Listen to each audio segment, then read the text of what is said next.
Hello friends, today we are going to see how we can deactivate all plugins if you cannot enter your dashboard of WordPress. You can deactivate all plugins from the cPanel itself. So this is my website. I am into the dashboard now, but I will log out first from it and then we will disable all the plugins from the cPanel.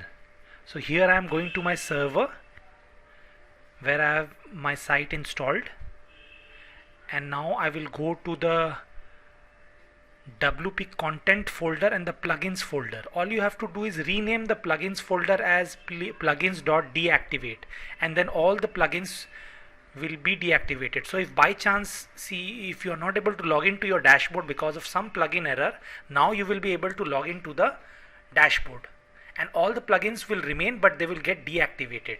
So one by one then you can activate. See, now you rename the plugins folder as plugins.deactivate.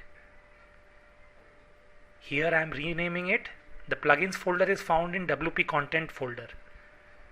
Okay, now I am logging back into the dashboard. Now if you check all the plugins, they will not show, but they are all there in the cPanel. See, it's showing error because I have deactivated them. So no plugin is there. Now you have to go back to your cPanel and then rename it.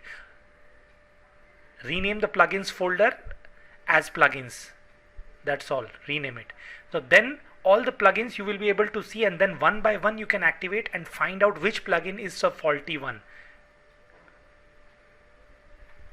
This is a very useful tool if you cannot log into your dashboard because of some plugin error. See, now you can find all the plugins now.